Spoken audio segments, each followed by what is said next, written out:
안녕하십니까. 오늘도 우리 모든 성도님들에게 하나님의 말씀에서 말씀하신 대로 살아 운동력 있게 역사하심을 통하여서 말씀을 정말 인격으로 만날 수 있는 그런 귀한 시간이 될 수 있기를 예수와의 이름으로 축복합니다. 아멘. 오늘 하나님의 말씀은 새 언약, 그리고 이 새 언약이 말하고 있는 새 계명, 이 부분에 대해서 제가 함께 좀 알아보도록 하겠습니다. 본질을 이렇게 접하게 되면은 왜곡된 것이 무엇인가를 이렇게 드러나게 돼요. 우리가 해가 뜨게 되면은 모든 사물, 물체에 그림자가 생기지 않습니까? 근데 그 그림자를 통하여서는 대충의 모양만 짐작할 뿐이지 그 디테일한 그 물체의 색깔이라든지, 그죠? 세부적인 생김새는 알 수가 없어요. 그러다 보게 되면은 소경이 코끼리를 만지는 것처럼 나름대로 해석을 하게 되죠. 그림자가 이렇게 생겼으니까 아마 실체는 이렇게 생겼을 것이다. 그래서 이 세상에서 하나님을 모르게 되면은 하나님의 말씀을 올바로 말씀이 말씀하는 대로 말씀을 올바로 이렇게 모르게 되면은 그 사람이 악하고 선하고를 떠나가지고 본인의 의지하고는 아무런 상관이 없이 모든 것을 왜곡되게 볼 수밖에 없어요. 그 사람이 악하기 때문에 특히 더 왜곡되게 보고, 그 사람이 선하기 때문에 덜 왜곡되게 보는 게 없어요. 하나님의 성령의 말씀에 접촉되어지지 않으면은 아무리 자기가 올바로 보고 있다고 생각할지라도 본인은 확신하겠죠. 왜냐하면 그 사고의 체계와 그 깨달음의 그 정도가 자기 것으로, 자기는 그렇게 생각을 하고 있기 때문에. 그래서 본의 아니게 왜곡되어지는 것이 참 많이 있어요. 인간이 타락한 이후에 그 땅에서 왜곡된 것 중에 대표적인 게 하나가 무엇인가 하면 바로 결혼이에요. 성경은 결혼을 하나님이 만드신 제도로 얘기하고 있어요. 아담과 하와를 창조하신 이후에 그들을 둘이 하나로 묶어주셨어요. 가장 먼저 하신 것이 결혼이었어요. 근데요, 하나님께서 이 결혼을 만드셨기 때문에 하나님을 떠나면은, 하나님의 말씀을 떠나면은 이 결혼이 왜곡되어지게 돼 있어요. 결혼 그냥 남자 여자 만나가지고 같이 사는 거지 애 낳고 그러다가 늙어서 죽는 거지 있어? 그래서 우리 툭하면 하는 말, 인생 있어? 여러분, 지나가는 이 한마디가 사람 잡습니다. 인생 있어요. 근데 하나님을 모르게 되면은 인생은 그냥 한 방이다. 인생 한 번 가는 건 틀림없는 사실이에요. 그런데 인생 있어? 그냥 살다가 죽으면 끝나는 거 아니냐? 아니요, 그냥 끝나지 않아요. 근데 그게 다 하나님이 없을 때에 본의 아니게 왜곡되어지는 현상들이라는 거죠. 그래서 결혼 보게 되면은 결혼은 무덤이다. 결혼은 미친 짓이다. 제 얘기 아니에요. 네이버에 검색해 본 겁니다. 결혼은 이러니까 자동적으로 쫙 형성이 되더라고요. 결혼은 비즈니스다. 여러 가지 말이 많아요. 맞다 해도 부분적이에요.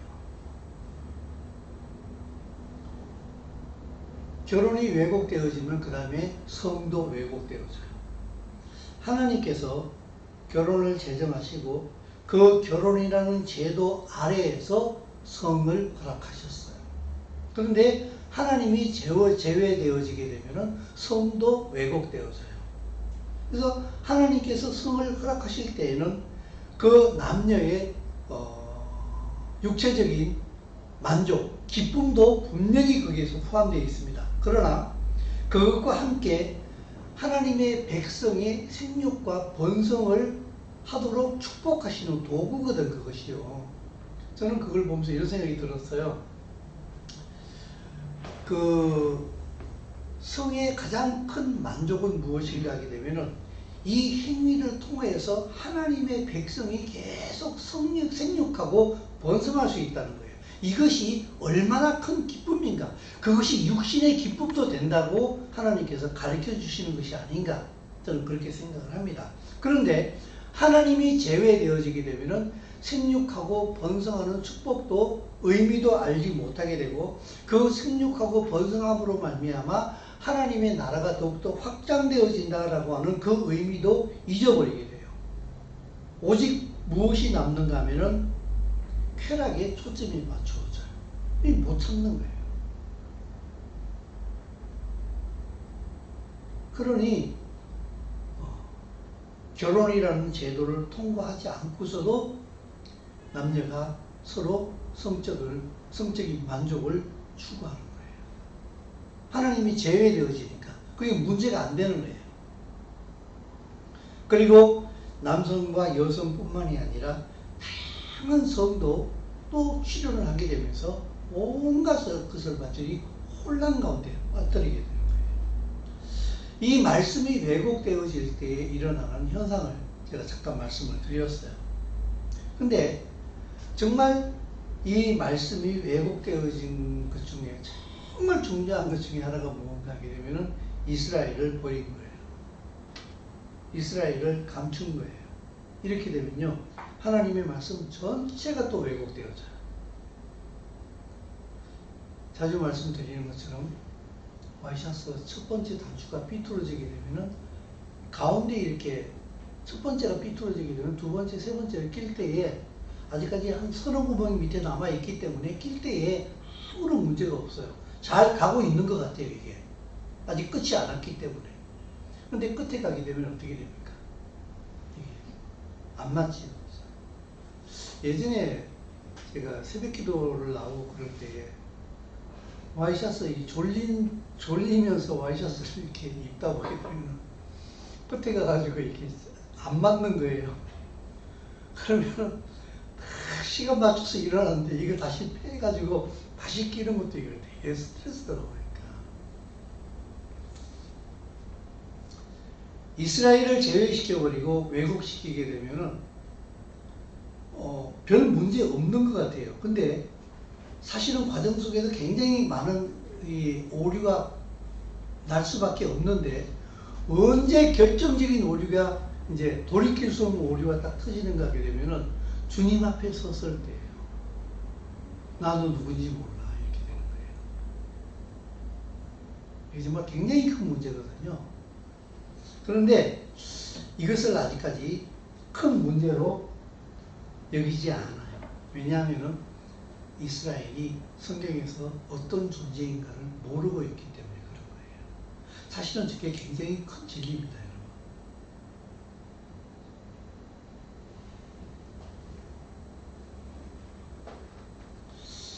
그래서 이스라엘이 제외되어지고 나게 되면은 모든 말씀을 이스라엘 대신에 나를 집어넣어요.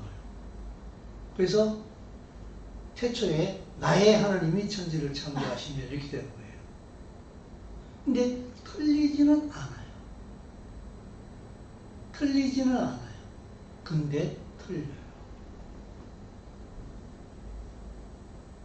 다 이스라엘을 제외시켜버리고 나게 되면 전부 다 성경을 나 중심으로 봐요. 근데 성경은 애석하게도 당신에 대해서 얘기를 하고 있지 않아요. 성경은 예수와에 대해서 얘기하고 있어요. 그럼 나는 뭐예요? 예수와를 발견하고 이스라엘을 발견할 때에 그 안에 들어와 있는 당신을 발견해야 돼요. 그래서요, 굉장히 중요한 게 뭔가 하게 되면은 나의 하나님이 아니라 우리의 하나님이라는 사실을 아는 게 굉장히 중요해요. 그게 바로 한 세 사람의 교회 안에서 우리를 발견하는 거예요. 우리 몸이라고 하는 것은 하나가 아니잖아요. 그죠? 뼈부터 시작을 해서 수많은 신경과 손과 발과 우리 몸 안에 있는 수많은 내부 장기를 비롯해 가지고 이 모든 것들이 함께 어우러져 가지고 내가 돼요. 나가 돼요. 근데 이게 하나가 떨어져 나가게 되면은 이건 내가 아니에요. 이때부터. 이거는 끊어진 손가락이에요.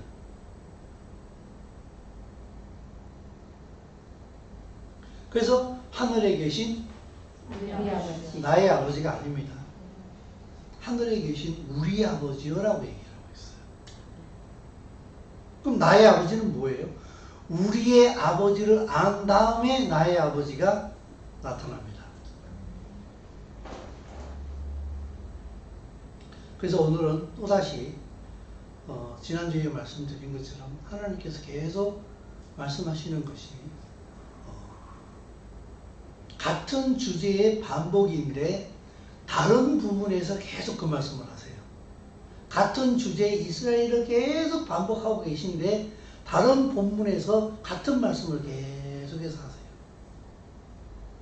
그래서 오늘은 새 계명, 새 언약, 그것과 연결되어진 새 계명이 어떤 의미를 가지는가.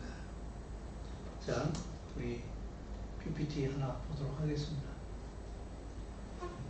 누가복음 22장 14절 말씀입니다.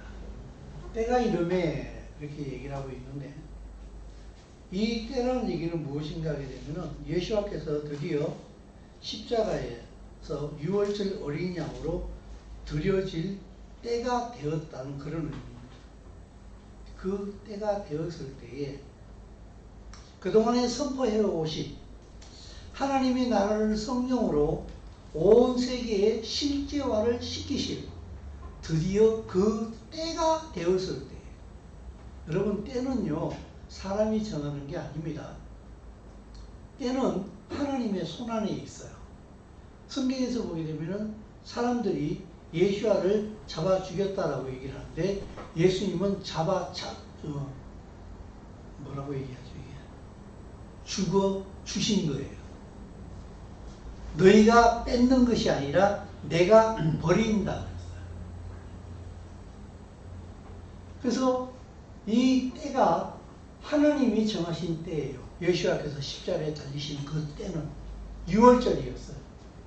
그래서 그 6월절에 예수와께서 자기를 어린 양의 제물로 드리면서 16절에 보게 되면은 제자들과 그 6월절 예식을 진행하면서 6월절이 하나님 나라에서 이루기까지 다시 먹지 않겠다.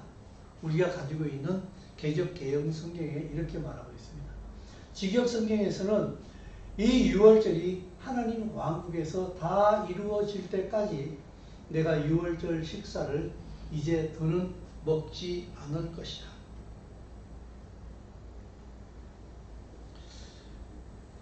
맨 첫 번째 6월절은 출애굽의 6월절이었습니다. 그때 그 10가지 재앙이 애굽 전역을 덮칠 때에 이스라엘 백성만 그 하나님께서 내리시는 모든 재앙에서 제외되었습니다. 그러면서 하나님께서 마지막에 장자의 재앙을 이스라엘 전역에 내리실 때에 6월절 어린 양을 잡으라고 얘기했습니다. 이로 인하여서 죽음의 신이 이스라엘 백성들을 넘어가게 되죠. 그죠? 그런 의미에서 여러분 그 6월절 어린 양의 목숨을 통하여서 이스라엘 백성의 목숨을 다 산 거예요. 그러므로 그때부터 이스라엘 백성은 곧 누구 거예요? 하나님의 것이 되는 거예요. 그 출애굽 때 그 첫 번째 6월절이 바로 그림자예요. 이제 실제적인 6월절 어린 양이 하나님 앞에 드려질 때가 된 거예요.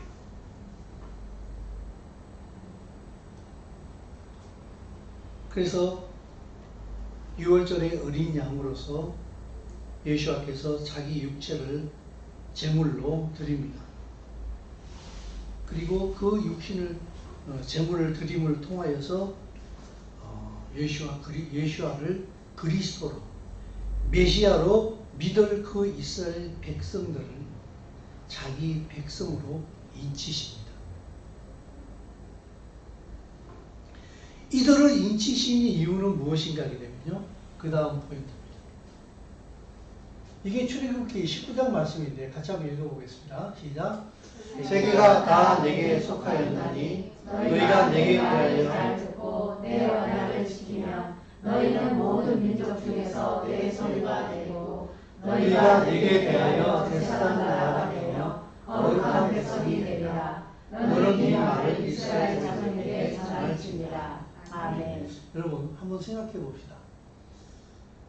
너희가 내 말을 잘 듣고 내 언약을 지키면은 모든 민족 중에 내 소유가 되고 제사장 나라가 되고 거룩한 백성이 된다 그랬는데 이스라엘 백성이 제사장 나라가 된 적이 있습니까?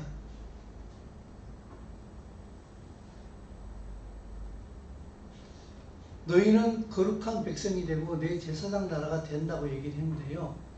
구약 성경 내내 이스라엘 백성들은 하나님 앞에서 한 번도 제사장 나라로서의 그 사명을 감당해 본 적이 없습니다. 자기의 틀 안에 갇혀 앉아가지고 율법의 장벽을 쌓아놓고 이방인들과 절대로 교류하지 않았습니다. 아니, 제사장은 제사장을 위하는 게 아니에요.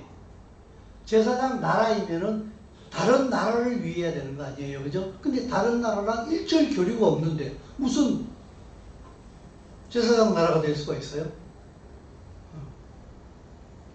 한 번도 제사장 나라가 된 적이 없어요. 그런데 이제 예수와께서 십자가에 피 흘려 죽으심으로 이 예수와를, 이 유월절 어린 양의 실체를, 이 예수와를 메시아로 그리스도로 믿는 그들을 이제 드디어 제사장 나라가 되게 하고 이스라엘로 하여금 아브라함에게 언약하신 대로 예수와로 인하여서 천하 만민이 복을 받게 하는 그 모체로서 이 백성을 자기 피로 지금 택하시고 재창조하고 계시는 거예요. 그래서요, 다음 포인트를 보게 되면은 이 누가복음 22장 20절 말씀에 시작. 저는 먹은 후에 장도 그와 같이 하여 이르시되 이 잔은 내 피로 세우는 새 언약이니 곧 너희를 위하여 붓는 것입니다. 예. 새 언약이라고 했어요. 새 언약을 얘기하려면요, 반드시 옛 언약이 있어야 돼요. 옛 언약이 없으면 그냥 언약이 있을 뿐이죠. 그죠? 그래서 자기의 피로, 이 잔은 내 피로 세우는 새 언약이라고 했어요. 그리고 이 새 언약의 요체는 곧 이 피가 너희를 위하여 붓는 것이라고 했어요. 이 너희가 누구예요? 이스라엘. 유대인이에요. 이스라엘이에요. 가장 좋게 얘기하게 되면은 바로 지금 그 6월절 만찬 석상에 앉아있는 그 제자들을 향해서 지금 얘기하고 있는 거예요. 너희를 위하여서 붓는 것이. 이렇게 얘기하고 있는데 우리는 어떻게 들어요? 그 어떤 여과 가정도 없이 너희를 위하여 붓는 것이라 그러니까는 나를 위하여 붓는 것이 이렇게 바로 가버려요. 결론은 나를 위하여 붓는 것으로 갈 수 있어요. 근데 과정이 있다고요. 과정이.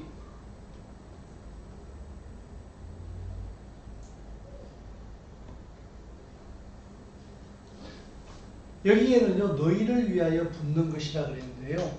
실상은요, 다음 포인트를 보게 되면은, 자, 너희를 위해서 붓는다 그랬는데, 지금 그거는 본문이 누가복음이었어요. 그죠?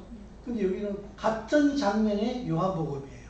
지금 예수와께서 지금 6월절 어린 양의 만찬 석상을 지금 베풀면서 이 잔은 너희를 위하여 흘리는 내 피, 너희를 위하여 붓는 것이라 이렇게 말씀하셨어요.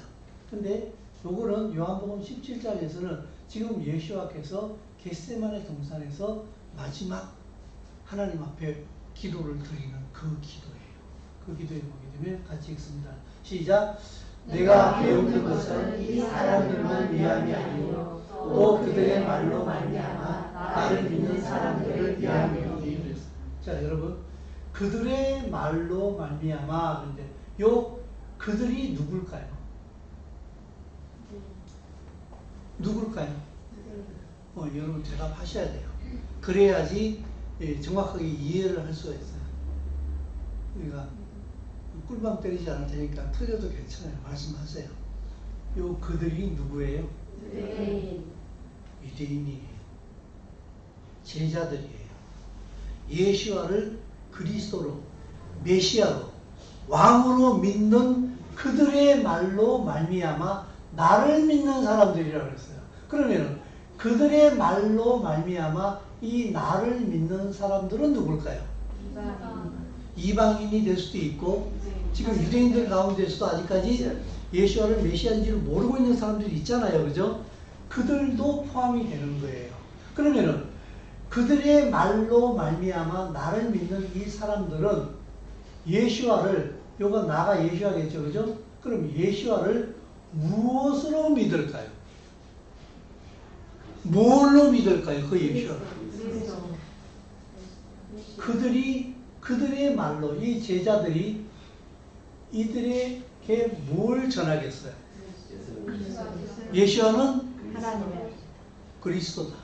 예수와는 우리의 메시아다. 예수는 우리의 왕이다. 이걸 말하겠죠. 그죠? 여러분 지금 틀렸습니까? 이만큼 우리가 성경을 엉망진창으로 대충 그렇다 치고 막 이러면서 그냥 쭉쭉쭉쭉 막 읽어나간 거예요. 설사하듯이. 얼마나 빨리 읽어나갔는가 하면요. 성령이 역사하실 시간도 안 줘요. 야, 스톱. 내가 할 말이 있거든. 그냥 막 넘어가요. 그들의 말로 말미암아, 제자들의 말로 말미암아, 그 제자들이 예수와는 그리스도요, 메시아요, 유대인의 왕입니다라는 그 말로 말미암아 예수와를 믿게 되는 유대인과 이방인들을 위하여서 예수와께서 뭐 하고 있어요? 기도하셨어요. 그래서 여러분, 겟세마네에서 예수와께서 피 흘려 기도하신 그 기도 덕분에 우리가 지금 예수와가 유대인의 왕이구나 하는 것을 깨닫고 있는 그 은혜를 누리고 있는 줄로 믿습니다. 아멘. 이건 굉장히 중요한 문제예요. 그 뭐? 이게요, 하늘과 땅 차이입니다. 이게. 자기를 못 벗어나요. 이스라엘의 왕으로 오신 예수를 알지 못하게 되면요, 자기를 벗어나지를 못해요. 굉장히 거룩하고 경건하게 신앙생활을 할 수 있어요. 근데 계속적으로 자기에게 붙들려 있어요. 그래서 제가 예전에 이런 말씀을, 여러분 기억하실지 모르겠습니다. 제가 설교 시간에 이런 얘기 상당히 자주 했어요. 여러분 자신을 묵상하지 마세요. 당신을 묵상하지 마세요. 왜요? 나는 예수와 연합되어져 있어요. 내가 어떤 사람인가를 갖다가 회개하고 내가 어떤 사람인가를 돌아볼 필요가 없다는 얘기가 아니라요, 거기에 매여 있지 말라는 거예요. 나의 나됨은 예수와 대심에 있는 거예요. 그게 바로 우리의 비밀이에요. 나로 떨어지게 되면은 당신 꼬라지 그게 전부 다예요. 그걸로 끝이에요. 그게 시작이고 그게 끝이에요. 그게 알파요, 그게 오메가예요. 끝나는 거예요. 거기서. 근데 예수와의 안으로 우리가 연합되어질 때에 우리로서의 나를 발견해야 돼요.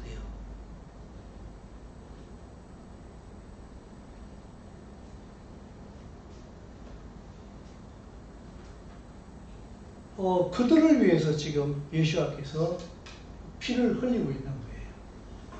그들을 위해서 예수와께서 이미 기도하셨어요. 이러고 볼 때요. 자, 다음 보게 되면, 자, 같이 읽습니다. 시작. 너희는 알지 못하는 것을 예배하고 우리는 아는 것을 예배하노니 이는 구원이 유대인에게서 나니라. 자, 구원이 유대인에게서 난다는 요 얘기도 우리가 많이 나누었는데요. 자, 이게 무슨 말이에요? 이게 지금 누구한테 예수와께서 얘기하고 계신가 하면은 사마리아 여인한테 지금 하고 있는 거예요. 사마리아 여인은 정통 유대인이 볼 때는 이 사람들은 이방 사람들이에요. 그래서 예수와께서 그 우물가에서 사마리아 여인 보고 물 한 잔 주소 했더니 사마리아 여인이 깜짝 놀랐어요. 어떻게 유대인인 당신이 우리한테 물을 달라고 그럽니까? 평상시에 우리를 개처럼 취급하시면서 말도 안 붙이시면서 우리 동네로 지나가지도 않으면서, 그죠? 근데 예수와께서 그 여인과 함께 예배에 대해서 말씀하십니다. 그리고 말씀하시기를 너희는 알지 못하는 것을 예배하고 우리는 아는 것을 예배하고 이는 구원은 유대인에게서 난다. 여러분, 이 구원은 유대인에게서 난다는 이 말은요, 많은 의미를 포함하고 있어요. 자, 읽습니다. 자, 시작.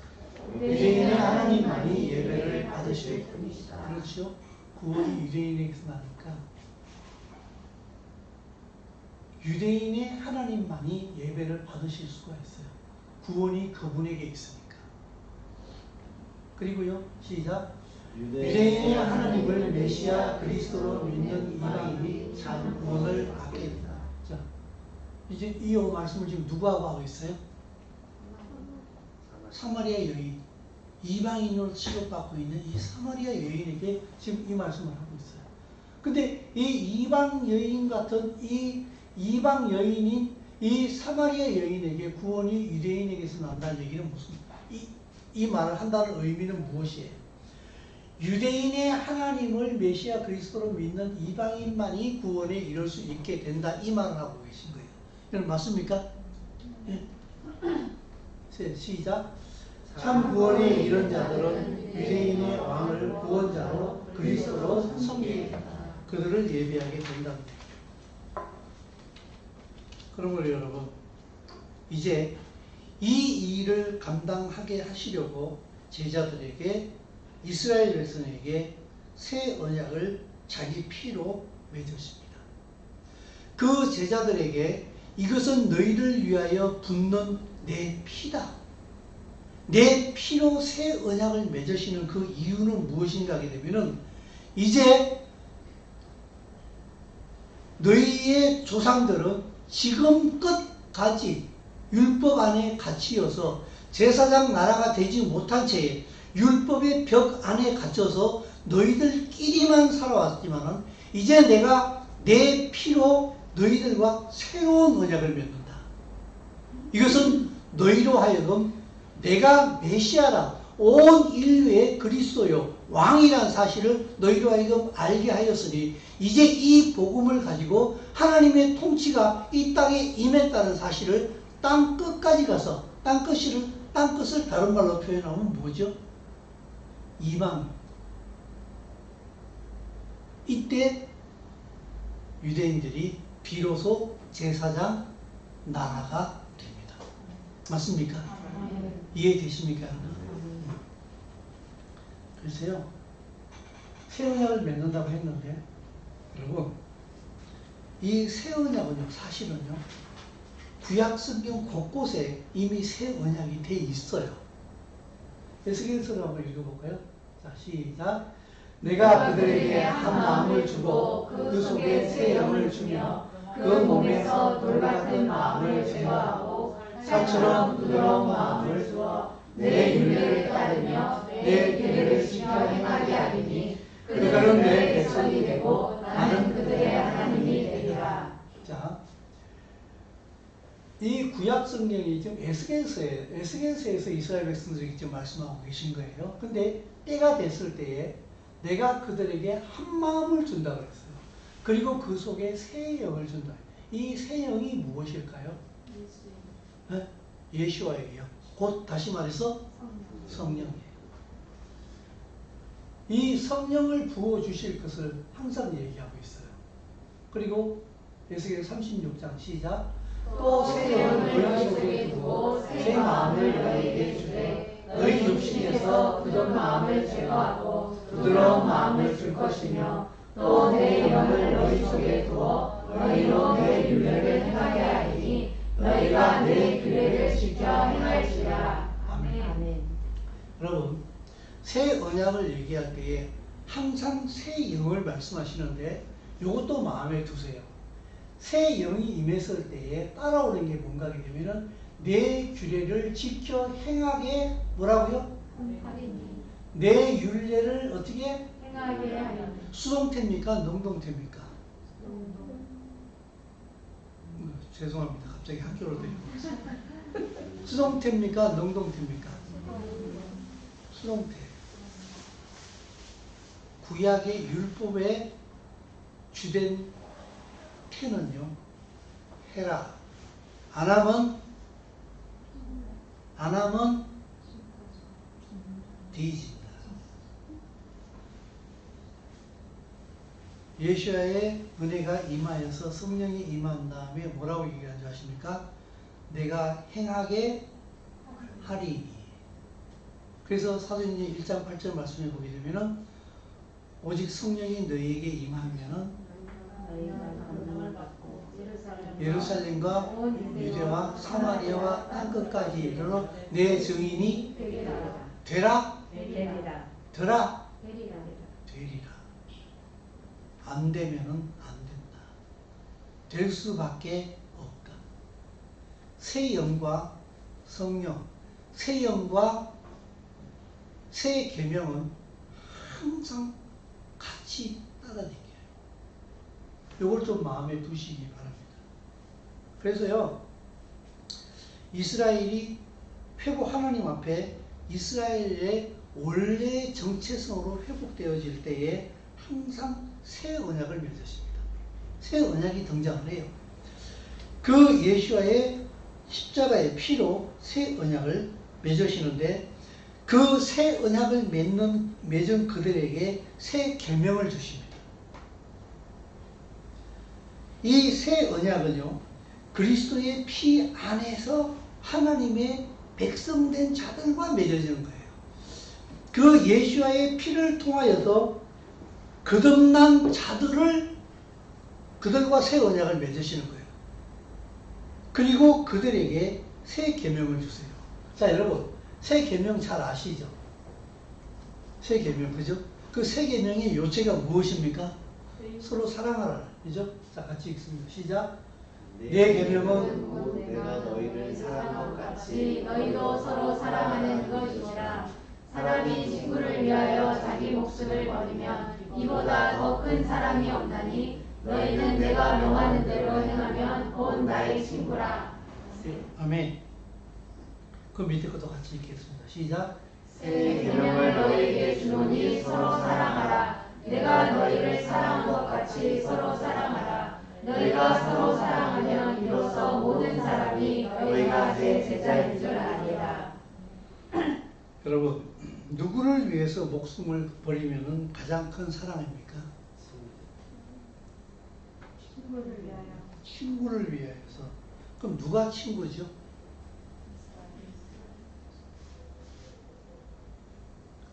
너희는 내가 명하는 대로 행하면 곧 나의 친구라. 누가 친구예요? 누가 친구예요?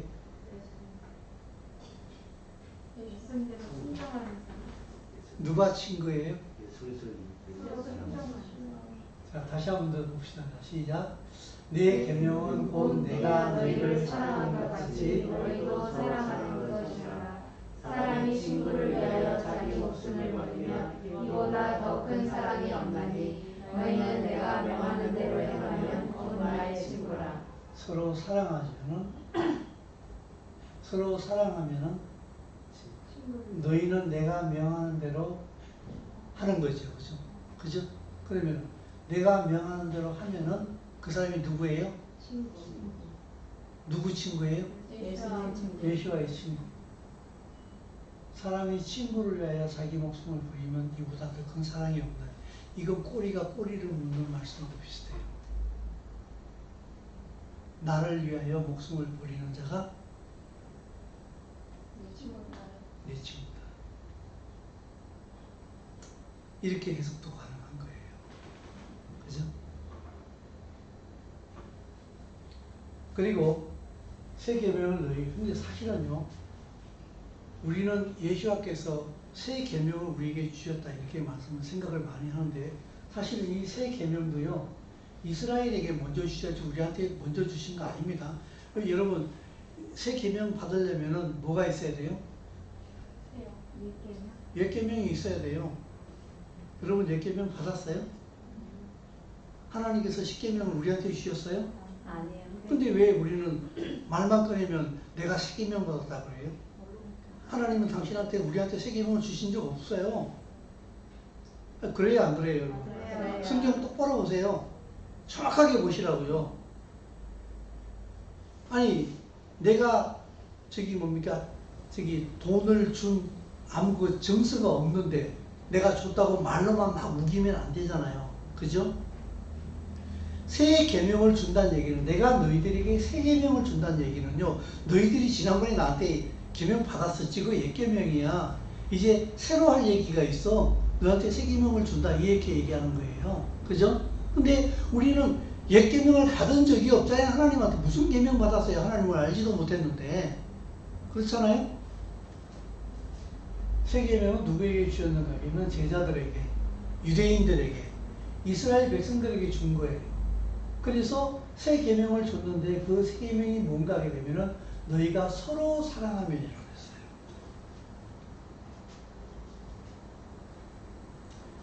이 안에요, 서로 사랑한다는 이 말은요, 제자들은 성령이 임하기 전에는 이렇게 생각했을 거예요. 아, 베드로와 요한이 서로 사랑하면. 그죠?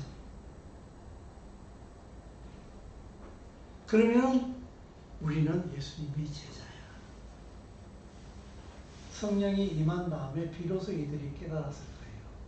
이 서로 사랑이 율법의 벽을 넘어서 이방인까지도 내가 사랑하면, 그때 비로소 너희가 누구 제자라고요? 네, 제자. 우리가 유대인이 이방을 사랑하게 될 때에 예수와는 이 제자들을 통해서 뭐가 되는 줄 아세요? 이방인의 왕도 된다는 사실이 증명되어지는 거예요. 여러분, 무슨 말인지 이해되십니까? 아, 네. 그래서 여러분, 이 예수와의 이 서로 사랑하라고 하는 이 계명을 받은 자들은요, 먼저는 그들은 아직까지 성령이 임하지 않았을 때에 베드로와 요한이, 그죠? 제자들끼리 서로, 그죠? 야고보와 요한이 서로 사랑할 줄 몰라. 사랑하고 있었을 거예요. 그죠?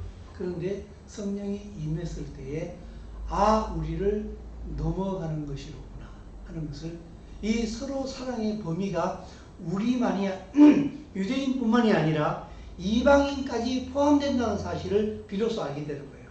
그래서 베드로가 누구 집에 갑니까? 고넬료 집에 갑니다. 이방인의 집에 갑니다. 로마 백부장의 집에 찾아갑니다. 누가 찾아가라 그랬어요? 예수께서 가라 그랬어요. 성령으로. 그래서 정말 새 계명을 받은 유대인들은 반드시 성령이 임하게 되면은 그들은 율법을 벽을 넘어서 반드시 이방인에게 오게 됩니다. 그리고 이 이방인이, 이 전도를 받은 이방인들은 아까 우리 전전문 포인트에서 봤죠, 그죠? 그들이 예수와를 전할 때 이방인들에게 뭘 전하겠어요? 이 예수와가 우리의 왕인데 이 왕이 만왕의 왕이요 너희들의 왕도 된다. 아멘. 이러면서 그걸 믿을 때에 그 예수와를 이 유대인이 왕으로 받아들이는 그들이 어디로 들어오는 거예요? 이스라엘 안으로 들어오는 거예요. 왜냐하면요, 옛 언약도 누가 가지고 있어요? 새 언약도 누가 가지고 있어요? 유대인들이 가지고 있어요. 그 언약 내 거야. 예수 믿으니까 내 거야. 그러고 뚝 꺼져. 없어. 나 유대인에게 줬어. 그래서 유대인에게서 구원이 난다고 얘기한 거야. 이 모든 구원의 모든 언약들은 유대인하고 이스라엘하고 맺은 거예요. 그래서 우리가 예수와를 믿는다는 얘기는요, 곧 이 예수와와 언약을 가지고 있는 이 이스라엘 안으로 들어오는 걸 얘기하는 거예요. 그래서 구원이 유대인에게서 나는 거예요. 그러므로 이 유대인의 왕으로 오신 예수와를 제외시켜버리고 나기에는 나는 갑자기 공중에 붕 뜬 구원을 가지게 돼. 이 구원이 어디서부터 온 줄을 몰라.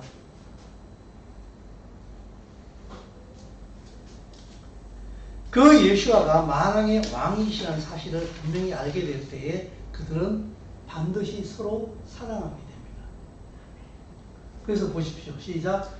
나의 계명을 지키는 자야 나를 사랑하는 자니 나를 사랑하는 자는 내 아버지께 사랑을 받을 것이요 나도 그를 사랑하여 그에게 나를 나타내리라. 아멘.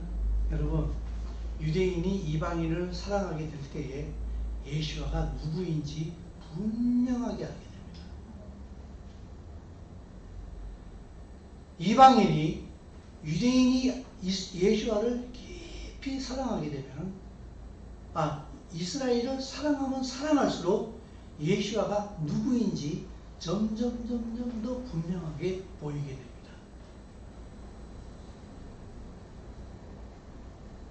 이스라엘을 모를 때요, 자기 사랑에 빠져요. 그래서 모든 성경을 자기 중심으로 봐요. 그래서 예수와를 병 고치는 분으로 알아요. 성령을 병 고치는 분으로 알아요. 부자 만들어 놓는 분으로 알아요. 왜요? 이스라엘을 모르기 때문에 성경이 지금 왜곡되고 있는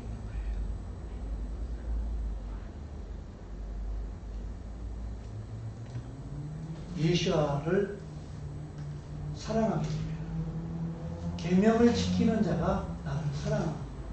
나를 사랑하는 자는 아버지께 사랑을 받고 나도 그를 사랑하여 예수와께서 그에게 예수와를 나타내십니다. 유대인의 왕으로 오신, 이스라엘의 왕으로 오신 그분이 만왕의 왕이라는 사실을 그들에게 나타내십니다. 그들에게 예수와께서 새 계명을 주십니다. 이게요, 요한일서 2장 3절에서 11절까지 말씀이거든요. 자, 조금 길긴 합니다만은 우리 같이 한번 읽어보도록 하겠습니다. 자, 시작.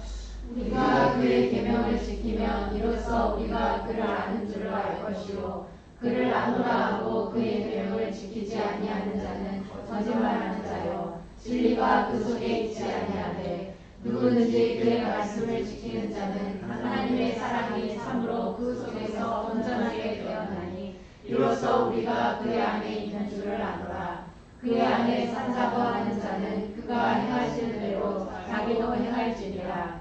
사랑하는 자들아, 내가 새 계명을 너희에게 쓰는 것이 아니라 너희가 처음부터 가진 옛 계명이니 이 옛 계명은 너희가 들은 바 말씀이거니와 다시 내가 너희에게 새 계명을 쓰노니 그에게와 너희에게도 참된 것이라. 이는 어둠이 지나가고 참 빛이 벌써 비치니라.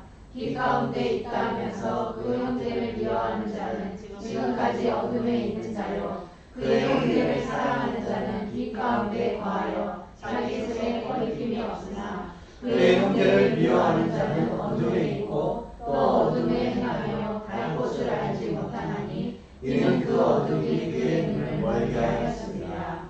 아멘. 제가 말씀을 준비하면서 좀 사담을 제가 느꼈던 사담을 잠깐 말씀을 드리도록 하겠습니다.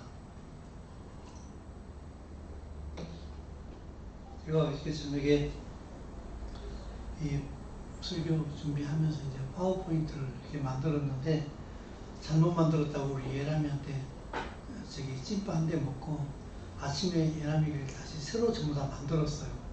근데 나도 이 정도는 만들었는데 아무튼 제가 얘기하려고 하는 게 뭔가 하면 그러면서 예람이가 아빠 설교 준비 좀 빨리 해요.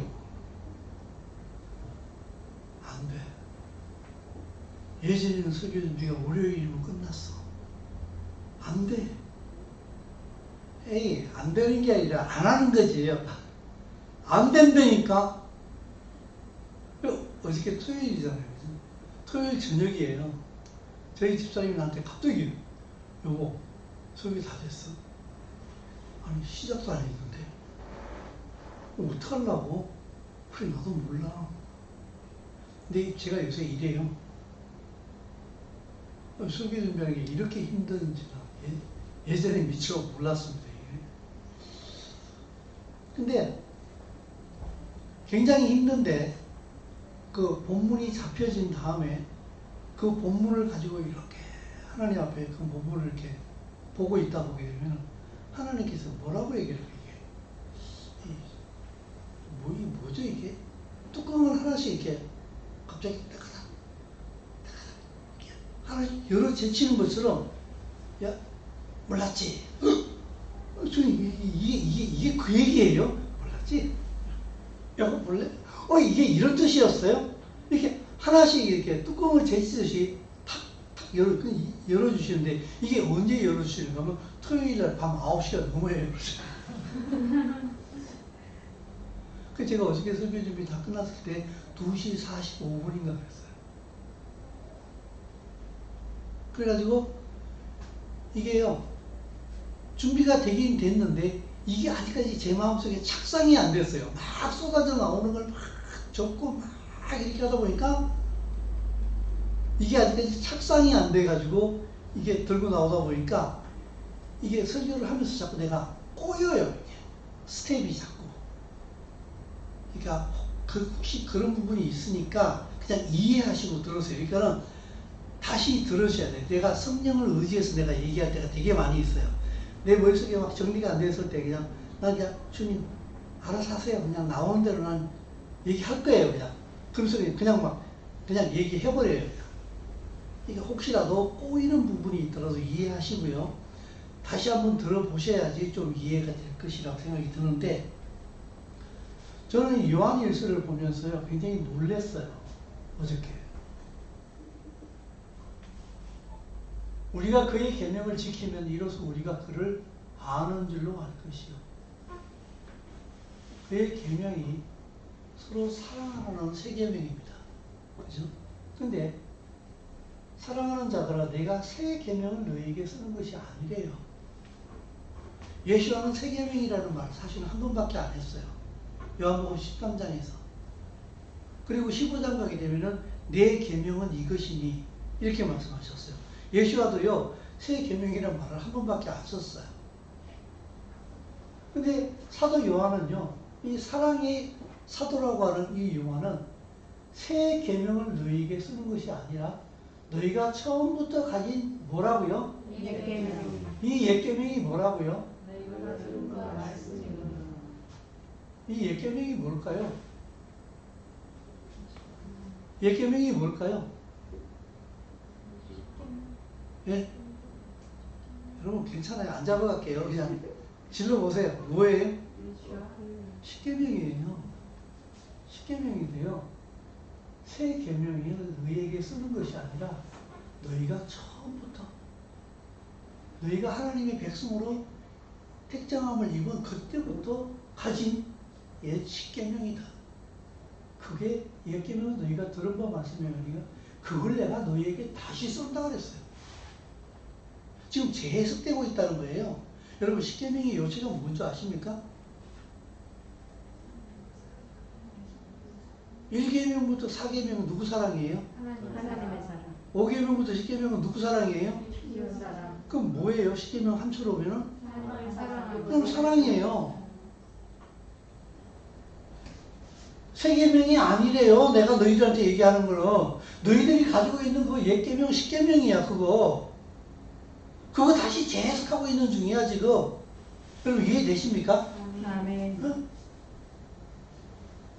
내가 내가 너희에게 새 계명을 써놓으니 이 말은 새로운 말이 아니라는 거예요. 그걸 내가 지금 재해석한다는 거예요. 누구 안에서? 예수와 안에서 내가 지금 재해석하고 있다.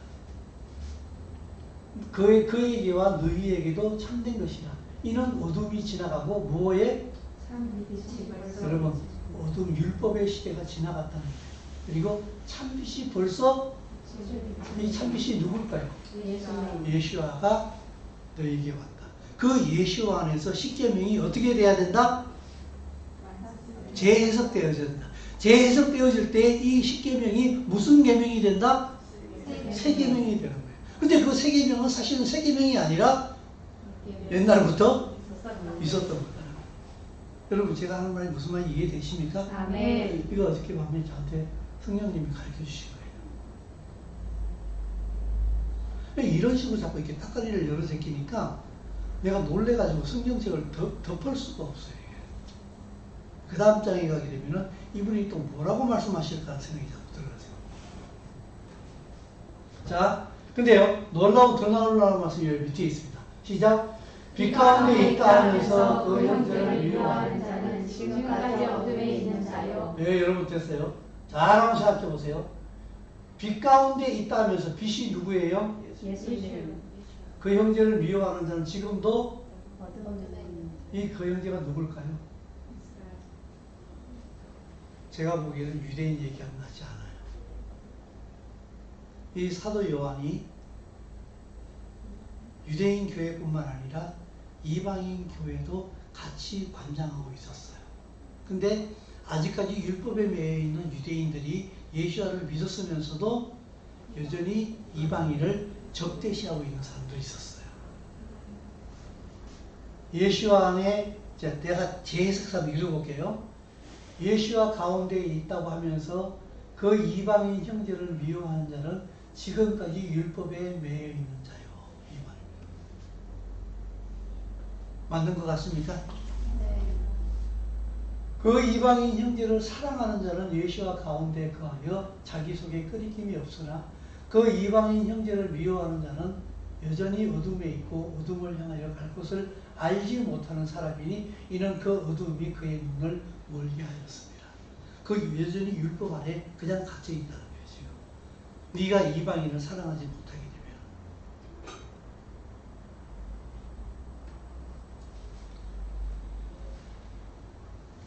사도 바울이 보십시오. 그 어둠이 눈이 멀었을 때 그 사도 바울이 누구 잡아 죽이려고 그랬습니까? 예수와 믿는 유대인 잡아 죽이려고 그랬죠. 그죠? 율법에 매여 있으면은 이방인 형제를 절대로 사랑하지 못해요, 유대인들. 저 개들을 내가 왜? 예수와는 우리 유대인이 왕인데 왜?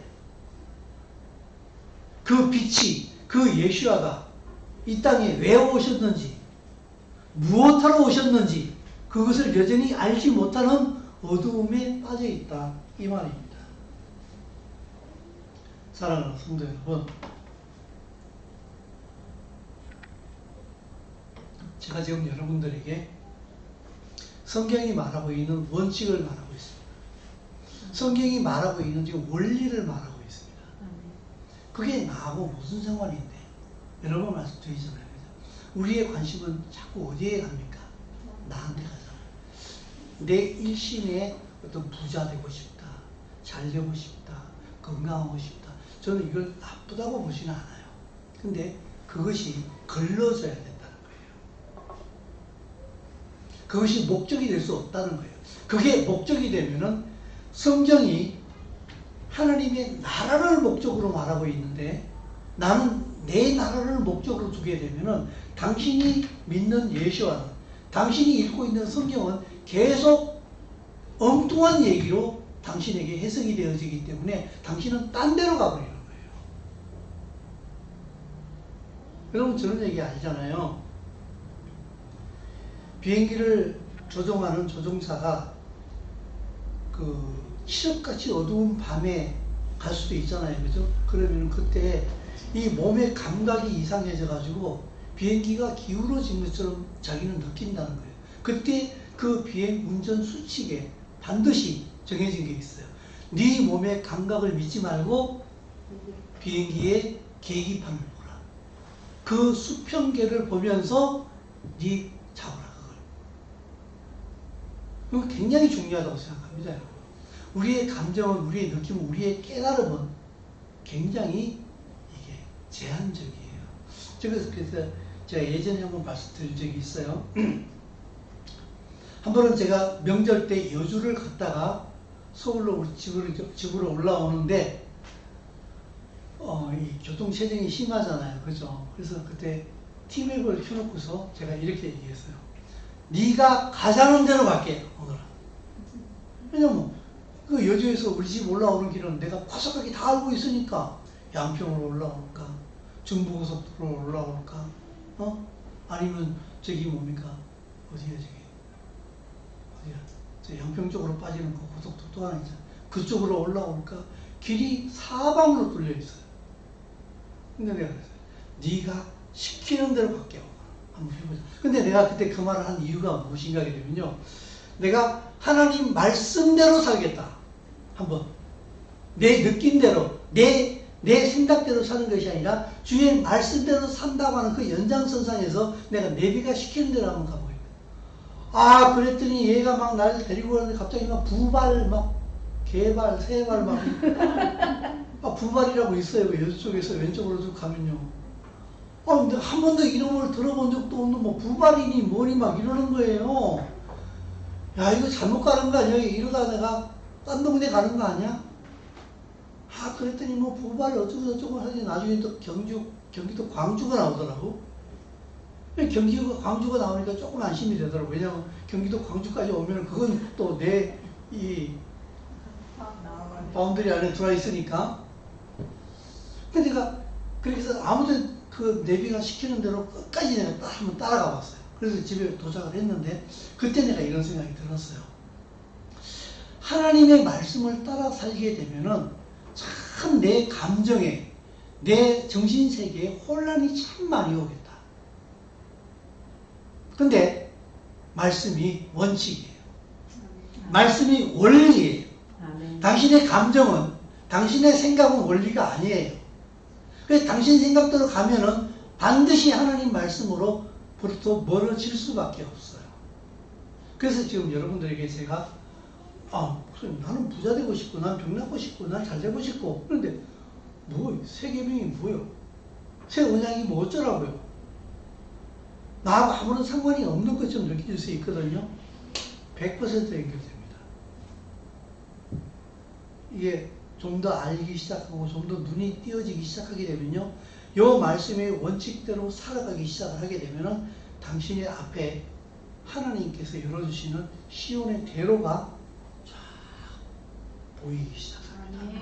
믿으시기 바랍니다. 그때가 올 때까지 좀 더 원칙에 충실하면서 때로는 이게 뭐 내가 바라는 원함하고는 상관이 없는 말씀으로 들린다 할지라도 그렇지 않아요. 한 가지 말씀만 더 드리고 마쳐보겠습니다. 이게 하키를 하면서 운동을 하다 보게 되면 코치들이 계속 우리한테 시키는 게 뭔가 하게 되면 파워 스케이팅을 시켜요. 파워 스케이팅이 뭔가 하게 되면 스케이트 탈 때에 항아리라고 해요. 다리를 쫙 벌렸다 오므렸다, 쫙 벌렸다 오므렸다, 쫙 벌렸다. 또 뒤로 가면서도 쫙 벌렸다 오므렸다. 크로스 오른쪽, 왼쪽, 오른쪽, 왼쪽. 또 뒤로 가면서도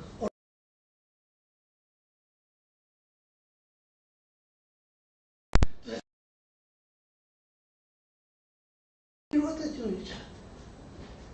그럼 이제 하키를 오래 한 사람들은 슬슬 한 30분쯤 하다 나면 뒤에서 에이 코치님 그만합시다. 게임합시다 게임. 어느 날 코치가 없어졌어요. 팀 재정이 열악해가지고 코치가 없어가지고 우리끼리 했어요. 우리끼리 하니까 파워스케이팅을 해야 안 해요. 시작하자마자 바로 게임이야. 너무 재밌어. 그러다가 어느 날 다른 팀에 게스트로 갔어. 근데 그 팀에 코치가 있었어. 자, 파워 스케이팅 하면서 시작하시겠습니다. 자, 항아리 시작합니다. 근데, 와, 이렇게 하는데 힘들어 죽겠나 봐요. 그거 하면서 자빠지고 꼬꾸라지고 난리가 났어요, 제가. 옛날에는 꽤 잘했는데. 그때 깨달았어요. 이 지겨워 보이는 이 베이직한, 이 기본적인 요것이 오히려 내가 좋아하는 게임을 잘 하게 만들어 주는구나. 그리고 더 놀랐습니다. 어느 날 구리의 한 스케이트장에서 우리나라 국가대표 아이스하키 선수를 우연히 만났어요. 그래서 난 TV로만, 유튜브로만 보다가 그 사람을 보니까 좀 신기하더라고. 나도 요새는 유튜브에 나오는 연예인인데 네. 아주 유명한 선수예요. 물어봤어. 국대들도 파워스케이팅 해요? 물어봤어. 1시간씩 합니다. 2시간 연습에 1시간은 파워스케이팅 합니다. 여러분, 국가대표애들도요 1시간씩 파워스케이팅을 하고 있어요. 원칙이요 그렇게 중요합니다. 원리가 그렇게 중요합니다. 이 원리와 원칙을 제외시켜 놓은 채에 내 마음대로, 내 기분대로 성경을 보고 지 마음대로 해석하기 시작하게 되면 완전히 엉뚱한 메시지가 도출이 되어집니다. 그리고 당신은 하나님 앞에 정말 거지처럼 살게 될 것입니다. 이 원칙을 계속해서 성령님이 인도하시는 대로 본문은 다를지라도 같은 내가 이스라엘의 왕이다. 난 유대인의 왕으로 왔다. 나는 하나님의 나라를 완성시키기 위해서 이 땅에 왔노라 하는 이 본문 말씀을, 이 원칙을 성경 곳곳에서 말씀하고 계시는 이 하나님의 메시지를 계속 원리의 측면에서 여러분들에게 전해보도록 하겠습니다. 성령의 인도하심에 따라서 기도 많이 해주시기를 부탁드립니다. 오늘도 이 말씀을 통하여서 하나님의 나라를 좀 더 깊이 깨달아 하시는 가운데 주께서 우리에게 주시고자 하는 것이 무엇인가를 더 깊이 깨달아 알 수 있는 모든 백성들이 꼭 될 수 있기를 바랍니다. 아멘. 여러분, 이방인은요 유대인을 품음으로 하나님의 나라로 들어갑니다. 아멘. 왜냐하면 그 하나님의 나라를 유대인들이 맨 처음에 받았기 때문에. 유대인은 그 이방인을 품음으로 원래의 하나님께서 의도하신 하나님의 나라로 회복되어지게 되고 하나님의 나라다워지게 되고 하나님의 나라로 완성될 줄로 믿습니다. 아멘. 그래서 예수와께서 성령이 임하게 되면은 너희가 땅 끝까지 가라고 유대인들에게 얘기했어요. 땅 끝까지 뭐하러 가라고? 이방인을 만나러 가라고. 이방인들에게 뭐하라고? 하나님의 나라가 예수와로 인해서 이 땅에 임했다는 사실을 알고 그 예수와의 통치 안으로 들어오라고 이 복음을 전하라고 보내주셨대요. 그 유대인의 복음을 듣고 우리는 그게 아멘 하면서 이제 그 하나님의 나라를 오히려 거꾸로 잃어버린 그 유대인들에게 예수와가 너희의 왕이다. 마치 예수와께서 이 땅에 처음 오셔서 베들레헴에 태어났을 때에 동방박사 이방인이 와가지고 유대인의 왕으로 나시니까 어디에 계시냐고 물었잖아요. 그죠? 그거와 마찬가지로 이제 우리는 이방인의 교회에서 그 사명을 감당해야 될 때가 된 줄로 믿습니다. 아멘. 그것을 감당함으로 우리가 불엄한 주님을 만날 때에 착하고 충성된 종이라는 칭찬을 받을 수 있는 주의 백성들이 꼭 될 수 있기를 간절히 소원합니다. 아멘.